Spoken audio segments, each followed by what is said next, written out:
Ils t'évoquent leur conversion à l'islam comme un bienfait. قُلْ لَا تَمُنُّوا عَلَيَّ إِسْلَامَكُمْ. N'évoquez pas cela comme un bienfait. بَلِ اللَّهُ يَمُنُّ عَلَيْكُمْ. Au contraire, c'est Allah subhanahu wa ta'ala qui vous évoque le bienfait qu'il vous a fait. Pourquoi Mohammed Nadir regarde et pointe son doigt vers le ciel quand il parle d'Allah? Il enseigne pourtant à la croyance de la secte Ash'arite dans son institut. Regardez page 87, on ne dit pas qu'Allah est dans un endroit, ni qu'il est partout. On ne dit pas qu'Allah est à l'intérieur du monde, ni à l'extérieur du monde.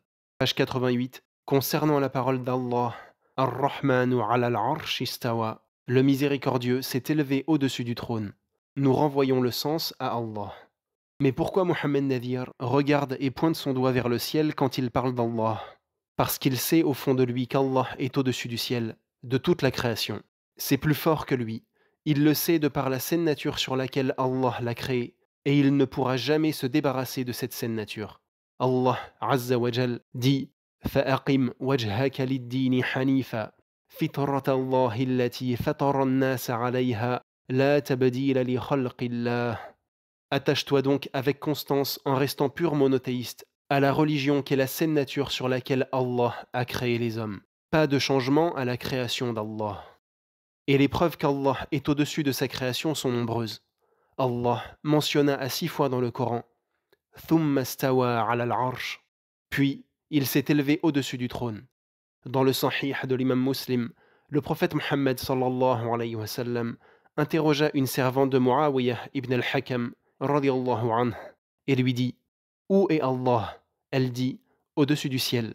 Il dit « Qui suis-je » Elle dit « Tu es le messager d'Allah ». Il dit « Affranchis-la, car elle est croyante ». Il est aussi rapporté dans Sahih al-Bukhari qu'Anas ibn Malik radiyallahu anhu dit « Zaynab bint Jahsh disait avec fierté aux épouses du prophète sallallahu alayhi wa sallam « Vous avez été mariés par vos familles. Quant à moi, c'est Allah qui m'a marié d'au-dessus des 7 cieux. » Mujahid ibn Jabr, rahimallah, fut l'un des élèves de Abdullah ibn Abbas, radiyallahu anhuma.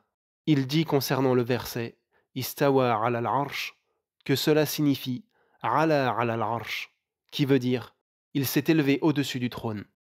Et cela est aussi rapporté dans le Sahih de l'imam al-Bukhari, rahimahullah. Le consensus sur ce sujet a été rapporté par des dizaines de savants comme l'imam al-Awza'i, rahimahullah.